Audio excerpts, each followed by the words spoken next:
يا هلا والله باصدقائي الغاليين، وبقالنا حبه غايبين وباعلى باور ان شاء الله راجعين. المهم يا سيدي، قاعد بقالي حبه عمال افكر في حاجه تكون مليانه تريكات حلوه ورايقه، وفي نفس ذات الوقت ما تكونش طويله ولا ممل. فجيته في ايدي التصميم المسمسم اللي هيظهر قدامك ده، مش بس في تريكات، لا طبعا انت تعرف عني ان انا بجيب لك حاجه واحده. بص بقى، هفهمك اكتر من حاجه مهمه جدا عن الشغل السيمبل البروفيشنال، وفي كام حاجه تانية هوريها لك هناك بقى علشان ما نطولش. المهم قبل ما ادخل هناك، ما تنساش انك تصلي على النبي، لايك الفيديو، كومنتك التشجيعي، وفي مفاجاه هقول لك عليها واحنا شغالين، فيلا بينا. طيب خليني اقول لك قبل اي حاجه، انت عرفت ان كورس حمدي نزل ولا لسه؟ ما عرفتش صح؟ طيب هسيبك مع الفيديو التسويق للكورس اللي بحضر فيه من اكتر من 3 سنين، وهنرجع مع بعض نكمل الشرح ان شاء الله. يلا بينا. واهلا بيك يا صديقي. دلوقتي كورس حمدي بقى جاهز بعد تحضير 3 سنين بفضل الله، بخصم مميز جدا جدا لعدد محدود بناء على طلب. بص بقى يا سيدي، الكورس بيشمل 4 كورسات زي ما قلت لك قبل كده، ولكن قبل الدخول في الكورس الاول هنبدا نعرف حاجات مهمه جدا من الصفر، زي مثلا ازاي نحمل برامج ادوبي الجديده او الاصدارات القديمه المناسبه مع امكانيات الجهاز بتاعك، حتى لو كان جهازك ضعيف، بشكل مجاني تماما وبدون اي مشاكل. ثانيا هنبدا نتعرف على برنامج الفوتوشوب، ونعرف كل حاجه عن المقاسات من الصفر والفرق بين السنتيمتر والبكسل وكل حاجه تمام. ثالثا هنبدا نعرف ازاي نحمل الملحقات والصور بتاعتنا اللي نقدر نعمل بيها التصميمات بشكل مجاني وبطريقه جديده. وبعدها هنبدا نعرف ازاي نصمم تصميم سوشيال ميديا من الصفر بالفنيات والاساسيات المظبوطه من الصفر تماما. والدروس اللي بعد كده هتكون ازاي نبدا نرسم الشادو بشكل احترافي، وازاي نحل مشكله تنسيق الالوان، وازاي اختار الخطوط المناسبه للتصميمات، وكمان هنتعلم البين تول من الصفر تماما. وكل الكلام ده انا مسميه البدايه في ترتيب الكورس، يعني كل الكلام ده قبل ما نبدا ال4 كورسات اللي انا قلت لك عليه، فلك ان تتخيل. بعدها هنبدا نروح على تاني ليفل، واللي هنعرف فيه قائمه الادجستمنت، وكل اختيار فيهم بيعمل ايه وامتى استخدمه. وبعدها هنبدا ندخل على تالت ليفل، وهو مرحله القص للناس اللي عندها مشاكل في القص، وخصوصا الصور الصعبه. نبدا نتعلم ازاي نقص الشجر والفرو والزجاج والصور البيضاء، وكمان هنبدا نعرف ازاي نعمل انعكاس بشكل احترافي جدا جدا، وهنفهم التسلسل البصري، وهنعرف اداه الماسك تول بتعمل ايه من الصفر علشان نبقى فاهمين كل حاجه. وبعدها يا سيدي هنبدا نروح على رابع ليفل، وهنبدا نتعلم ازاي نعرف الكلمات من فونتات انجلش بشكل احترافي وجميل، وازاي اعمل بعد كده تايب جرافي من الصفر تماما، وطريقه عمل تكست افكت جاهزه، والتعديل على الخطوط الجاهزه، وازاي ترسم التايب بالجرافيك تابلت لو حبيت، وايه هي افضل الفونتات الحره اللي استخدمها في تصميماتي، وافضل المواقع كمان اللي اقدر احمل منها او اعمل مكتبه لنفسي. وهنا هندخل على الليفل الخامس اللي هنتعلم فيه حاجات كتيره جدا، زي ريتاتش المنتجات، ريتاتش البشره، ريتاتش الاكلات، ورفع جوده الصور المبكسله بشكل احترافي جدا، وتصليح اي لوجو مبكسل لو استلمته من العميل تقدر ازاي تحوله لفيكتور بشكل احترافي برضه، وطريقه عمل تاثير السرعه على العربيات او السيارات بشكل احترافي. وبعدها يا سيدي هنبدا نروح على الليفل السادس اللي هنبدا فيه التطبيقات العمليه. هنبدا نعرف ازاي نصمم للدجاج والبرجر، وكمان البروس والاسنان والعيون والشعر والعقارات. وبعدها هنبدا نروح على كورس الدعايه والاعلان او كورس المطبوعات، اللي فيه هبدا افهمك يعني ايه CMYK وRGB وايه الفرق ما بينهم، وهعرفك جميع مقاسات الطباعه، ويعني ايه هويه بصريه، وازاي اصمم لوحه او يافطه، وهنعرف كمان ازاي اصمم منيو او فلاير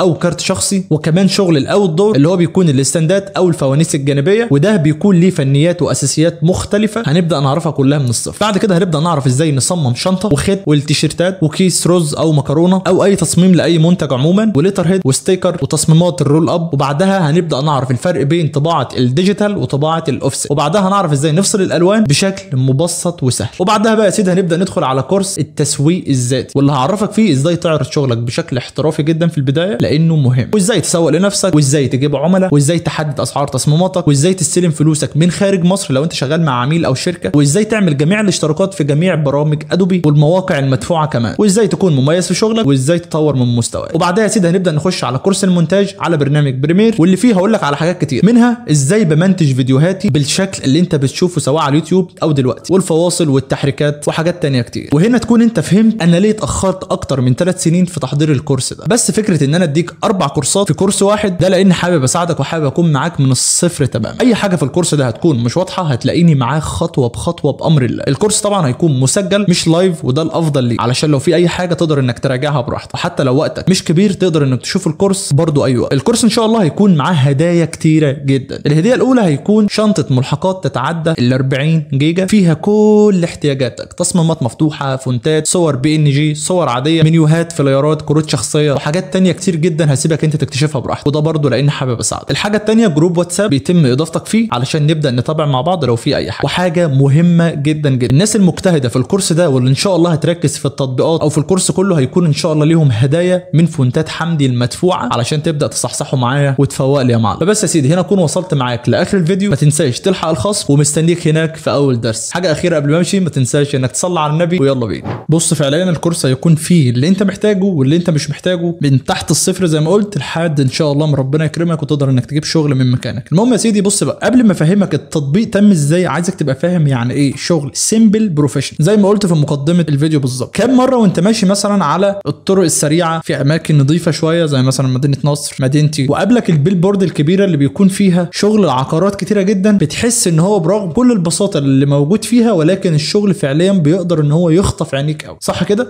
طيب تعالى دلوقتي لو رحنا لبنترست وابتدينا نكتب مثلا ريل استيت بالشكل ده ورحنا حاطين جنبها ADS زي ما قلنا، هتلاقي فيه كميه افكار ظهرت لك احترافيه جدا وحاجات كلها سيمبل وبسيطه بشكل بسيط ولذيذ قوي قوي. وممكن تلاقي كمان من ضمن الحاجات اللي قدامك دي الحاجات اللي هي اصلا قابلتك في الطريق وانت ماشي، اتفقنا؟ طيب علشان ابدا انفذ حاجات بسيطه زي كده الموضوع بيعتمد على ايه؟ هفهمك حاجه. وانت ماشي دايما على الطرق برضو بيقابلك حاجه بتتكلم عن الخصم، فبتلاقي دايما نسبه الخصم كبيره قوي في الموضوع، وغالبا هي اللي بتبقى واخده التمركز البصري بتاعك، ثم بعد كده بيحصل التسلسل البصري لعينيك اوتوماتيك بدون انت ما تاخد بالك اساسا. فبعد عينك ما راحت على نسبه الخصم بتبدا تروح على شكل المبنى او العقار اللي هو عايز يقول لك ان الخصم ده على المبنى ده او على وحدتك او ايا كان هو عايز يقول لك ايه. فده بقى اللي انا هوريه لك ان شاء الله في درس النهارده. مش عايز اتكلم اكتر من كده، ولكن انت عارف انا بحب اتكلم شويتين بالتفصيل علشان تبقى فاهم الفكره اكتر من التنفيذ. حلو، بينا نفتح الفوتوشوب. طيب هنفتح قائمه المقاسات، وزي ما قلت لك ان اي شغل طباعه زي تصميم النهارده اللي هو احنا ممكن نشتغله تصميم طباعه، ونفس التصميم هنستخدمه للسوشيال ميديا ما عندناش فيها اي مشكله، علشان تبقى حمله اعلانيه موحده يعني التصميمات اللي هتنزل في الشارع هي اللي هتنزل على السوشيال، وده علشان يخلي الموضوع يثبت في ذهن العميل او الشريحه اللي انت بتستهدفها اكتر. فعادي جدا انك تستخدم نفس التصميم هنا وهنا مع اختلاف طبعا خيارات التصميم. يعني احنا لو هنشتغل السوشيال ميديا هنشتغل بالبكسل، ولو هنشتغل طباعه زي ما قلنا في الدروس السابقه بنشتغل سنتيمتر، وبنشتغل هنا للسوشيال ميديا RGB، وبنشتغل في الطباعه CMYK. ده الاختلاف البسيط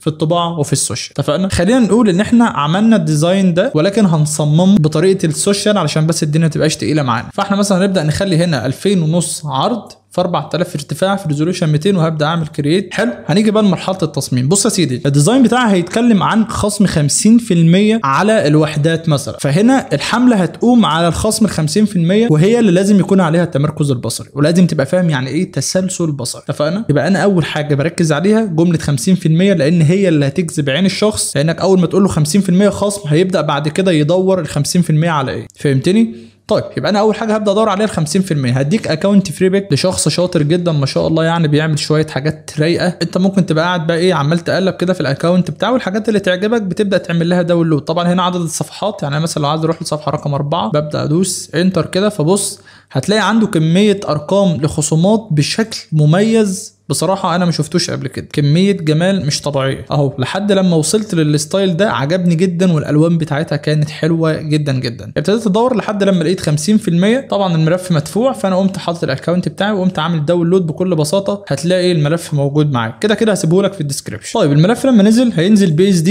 اهو من غير اي حاجه، تقدر انك تاخد الجمله، ولكن قبل ما تاخدها لازم تبقى عامل كليك يمين ومختار كونفيرت تو سمارت اوبجكت علشان تبقى الكلمه لو صغرت فيها او كبرت ما يبقاش فيها اي مشكله. هنا هتبدا تدوس له على العلامه دي وتدوس له يس، خلاص اهو بالشكل ده. فبص كده لما تجيب حتى نسبه خصم بشكل 3D ومميزه بتفرق جدا في الديزاين بتاعك. طيب هنا ابتدينا نعمل الباك جراوند من نفس الهويه بتاعه الرقم، هي المفروض بتبقى من نفس هويه اللوجو، ولكن احنا هنا لحد دلوقتي مش معانا لوجو هنشتغل عليه كأن الشغل ده العميل، احنا بنشتغل شغل وهمي، فاهمني؟ يعني المفروض انت لما تشتغل العميل بيديك اللوجو، فانت بتبدا تشتغل الديزاين بتاعك من الهويه بتاعه اللوجو نفسه، اتفقنا؟ فالمهم يا سيدي هنبدا نيجي هنا عند الباك جراوند تحت، وهنبدا نروح عند الادجستمنت، وهنختار من هنا السوليد كلر بالشكل ده، وهبدا ادوس على لون الكلمه بالشكل البسيط ده، وهبدا اعمل اوكي. فانا خدت الدرجه الغامقه اللي بالشكل البسيط قوي ده، كلام محترم جدا جدا. هبدا اخلي بس النسبه تبقى تحت كده على اساس ان انا هبدا اضيف العقار ورا بشكل مميز، وهبدا اضيف بعض الكلمات زي ما وريتك كده في اول الفيديو. طيب هنزل تحت عند الباك جراوند هنا، وهبدا اعمل نيو لاير، وبعد كده هبدا اجيب البراش تول، وزي ما عملنا الخطوه دي كتير ببدا افتح المربع هنا وبدوس على اللون ده علشان اخده هنا، وببدا اعلي كده اللون وادي مثلا هنا اضاءه، فبقدر اكبر اللايت بكل بساطه وسلاسه. طيب الالوان دي لو انت حابب انك تغير فيها بعد كده بكل سهوله، كل اللي انت بتعمله زي ما انت واقف بتروح هنا عند الادجاست وبتختار برضو الساتوريشن وبتبدا بس تغير في العجله دي. فبص كده الموضوع سهل وبسيط، ما بتحتاجش انك تبدا تعدل في كل حاجه، مش مستاهل اهو. تمام. طيب خلينا ناخد الدرجه دي برضو كويسه. ثاني خطوه على طول هنبدا نعمل شادو للرقم او هنعمل انعكاس بشكل احترافي شويتين. كل اللي هتعمله انك هتقف على ال 3 دي بتاع الرقم وهبدا اعمل كوبي كنترول جي، وهبدا امسك اللاير اللي تحت كنترول تي وثبت صبعك على شيفت وابدا شد الجزء ده لتحت كده. تمام. وابدا الحم بقى. بعد كده سيب الشيفت، دوس على كنترول وابدا امسك الجزء ده ارفعه لفوق لحد ما تلحمه بالشكل ده. مش هتعمل اي حاجه تانية خالص غير ان انت هتروح عند فلتر وتبدا تفتح بلور جاليري وتبدا تختار التلت شيفت بالشكل ده. فلتر ده جامد جدا في الانعكاس في الشادو، فلتر بيديك الحاجه بواقعيه عاليه جدا. كل اللي انا عملته ان انا هبدا اشد الجزء ده لتحت شويه وهبدا ازود الدايره دي.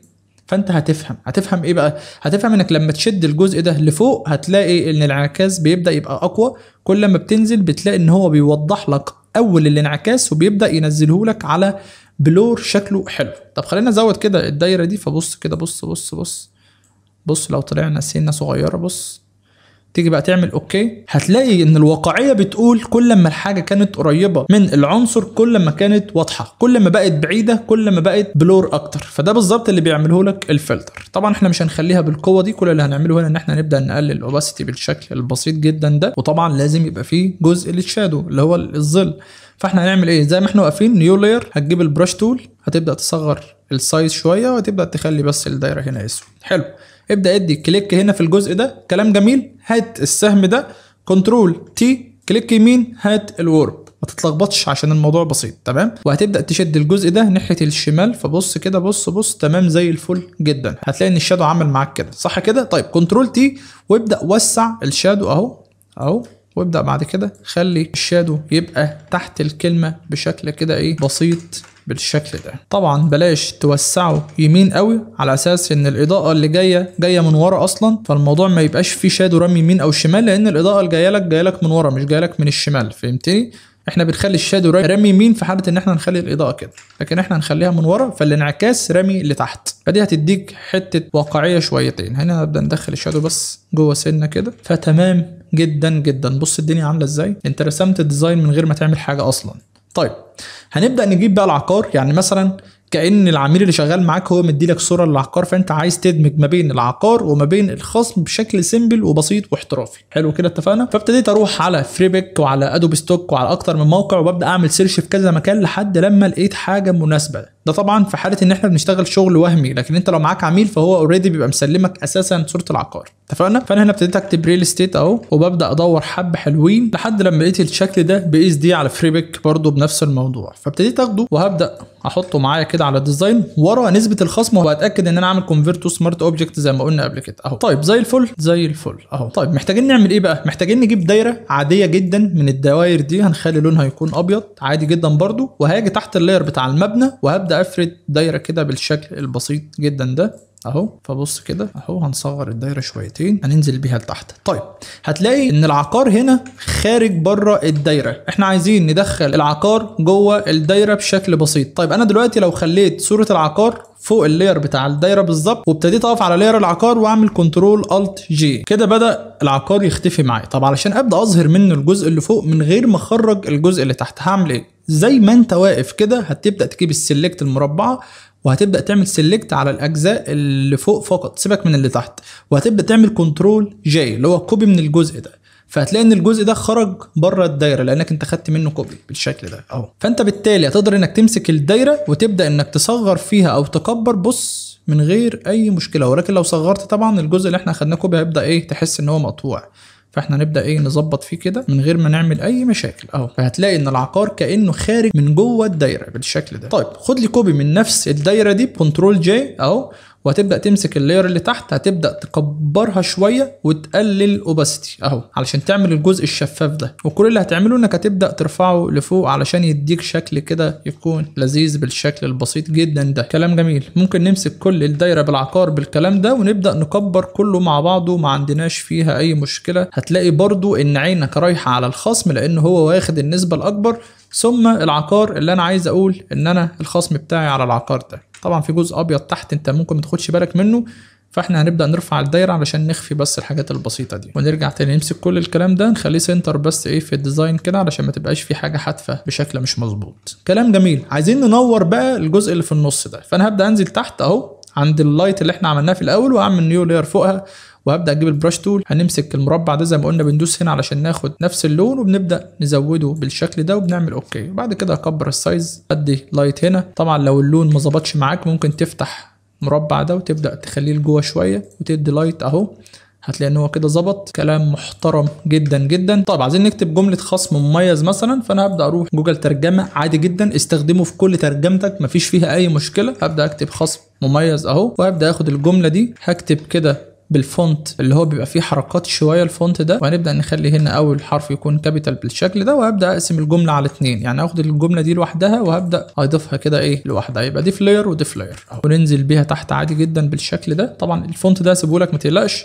وبعد كده همسك الاثنين هنزل بيهم لتحت وهرفعهم فوق خالص بالشكل ده، اخليهم يبقوا هنا كده اهو، ما عندناش فيها اي مشكله بالشكل ده. عايز تعمل لهم دروب شادو، انا عملتهم جروب بكنترول جي عادي. ممكن تروح عند البليندنج اوبشنز وتبدا تعمل لهم شادو كده ايه خفيف، ده لو انت حابب. مش حابب براحتك عادي اهو، تمام زي الفل. فهنبدا نكتب الجمله دي اهي، لو احجز عقارك مثلا نبدا نخلي مثلا اول جمله اللي بتاعت احجز دي لوحدها فوق خالص بالشكل ده اهو، وهنبدا نغير الفونت بفونت يكون شكله رايق كده حبتين، اللي هو الفونت ده حلو قوي ده، بص اهو. ونخلي برده نفس الجمله بنفس الفونت اهو، ولكن هنبدا نقسم الجمله دي بقى ايه، يعني دي مثلا على 3 مرات اهو. نخلي مثلا الكلمه الصغيره دي تبقى كلها كابيتال بالشكل ده، ونبدا نحط الجمله الاخيره اهو، ونخلي الكلام يبقى قد بعضه شمال ويمين اهو. وبعد كده نمسك الثلاث كلمات عادي نصغر فيهم براحتنا بدون اي مشكله. طيب الجمله اللي في النص ممكن نصغر فيها شويتين، ونبدا نخلي لونها يكون مختلف مثلا اورنج بالشكل ده اهو. وهنعمل حركه كمان علشان تعمل توازن. هبدا اجيب البين تول وهبدا اعمل نيو لاير، وبعد كده هبدا ارسم خط كده اهو، ممكن ننزل بيه لتحت شويه اهو بالشكل ده. وهبدا اروح عند السوليد كلر، هختار نفس اللون الاورنج عادي جدا. وبعد كده ثبت ايدك على الت وابدا شد، هيعمل لك كوبي. هتبدا تعكس الخط ده بالشكل ده، فهتلاقي ان هي عملت معاك توازن بشكل حلو، واللون الاورنج كمان ادالك حركه حلوه. فانا هبدا امسك كل الكلام ده هعملهم جروب بكنترول جي اهو علشان يبقوا معايا اقدر اكبر فيهم. طبعا كده الكلام كله لازق فوق ومعانا مساحه تحت، فهنا بقى في الحاله دي بنبدا نمسك كل اللايرات وننزل بيها اهو بالشكل البسيط ده. وبعد كده بنبدا نعدل لو احنا حابين نكبر بقى الجمله دي. فلما تيجي تبص كده هتلاقي ان انت دمجت ما بين العناصر بشكل بسيط، وكل حاجه واخده حقها في المساحه، سواء مثلا كلمه 50% اللي هي عليها التمركز البصري، والعقار اللي انت عايز تتكلم عنه، وكلمه احجز وخصم مميز. فانت ما عملتش اي تزاحم بصري برغم ان في عناصر كتيره موجوده. فهمتني؟ ده اللي انا اقصده معاك. عايزين مثلا نحط بقى الهوت لاين اللي هو مثلا هيكون 19500، وهسيب لك برضو الفونت المكتوب بيه، وهنبدا ناخد نفس الفونت ده هنكتب بيه هوت لاين، وهنصغر الجمله حلو، وهنبدا نخلي اللون هنا يكون اورنج برضو بالشكل ده. كلام محترم. طيب عايزين نحط ايكون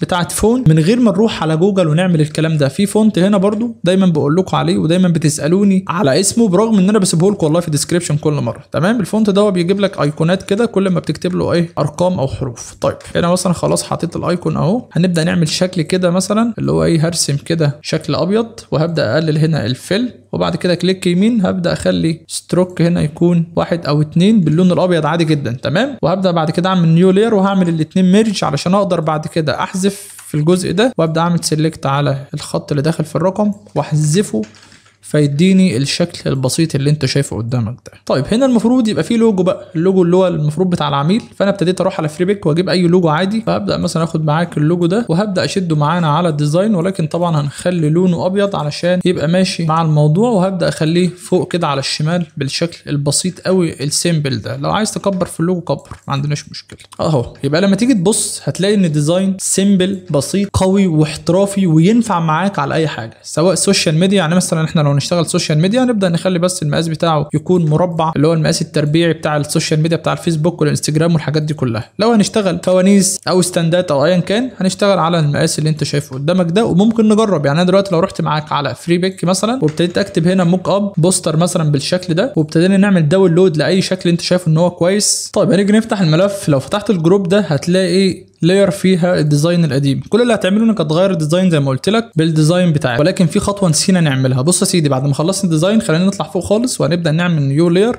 وهبدا اجيب البراش تول اللون العسلي بس هقلل السايز شويه، وهبدا ادي كليك في اللسعه الموجوده في الكلمه بالشكل ده. زي ما انت واقف هتخلي اللون العسلي ده يبقى رايح للابيض شويه، وهبدا اعمل اوكي، وهصغر السايز شويه شويه شويه، وهبدا ادي كليك في نص اللايت بالظبط هنا، وبعد كده هغير النورمال دي سكرين. فبص كده هتبدا تعمل لايت قويه جدا في الشكل ده مكان اللسعه اصلا الموجوده. يبقى احنا عندنا هنا لسعه، نحط لها لسعه، وهثبت صبع على الالت وهبدا اشد عشان في لسعه ثانيه هنا اهو بالشكل ده، وممكن الت واسحب، هخلي في لايت تبقى جايه من ورا كده المبنى كانها شمس بالشكل ده. طبعا الحاجات دي بتدي شكل جمالي محترم بمعنى الكلمه. ممكن بعد كده نعمل برايتنس كونتراست ونبدا نزود في اللايت او في الكونتراست او ايا كان على حسب ما انت شايف الديزاين. لو عايز تغير الوان قلنا بننزل هنا وبنبدا نغير هنا في الباليته دي لحد ما تظبط الالوان، ولكن انا شايف ان كده الالوان تحفه بصراحه، فهبدا اغير بقى الديزاين بالديزاين ده. كل اللي انا بعمله ان انا ببدا بعد ما حطيت الديزاين اقفل الصفحه وادوس يس بالشكل ده. فبص كده هتلاقي ان الديزاين اتركب بطريقه شيك بنفس الستايل اللي انت بتشوفه اللي بيجذب عينيك، وهتلاقيه سيمبل جدا. طبعا بتقدر انك تعدل هنا بقى في اللايت الموجوده، انا شايف لو في مثلا بهتان او حاجه بتقدر انك تقلل هنا في الكلام ده او تزود فيه، فبراحتك. فبص كده كميه جمدان ما تتوصفش. فهو ده بالظبط يا صديقي الشغل السيمبل البروفيشنال او الشغل البسيط الهادي اللي بيخطف او بيجذب عينك برغم بساطته. عايز اقول لك ان انت لو نوعت ما بين الستايل ده وما بين الستايل بتاع ال 3 دي والالوان الكتير والحاجات دي، فانت هتلاقي هنا عميل وهتلاقي هنا عميل، فبالتالي هتبقى شخص متنوع وعندك القدره انك تشتغل اكتر من ستايل. بلاش تزنق نفسك في خانه واحده او في ستايل واحد علشان ما تبقاش مكرر وشغفك يبدا يقل اصلا في المجال.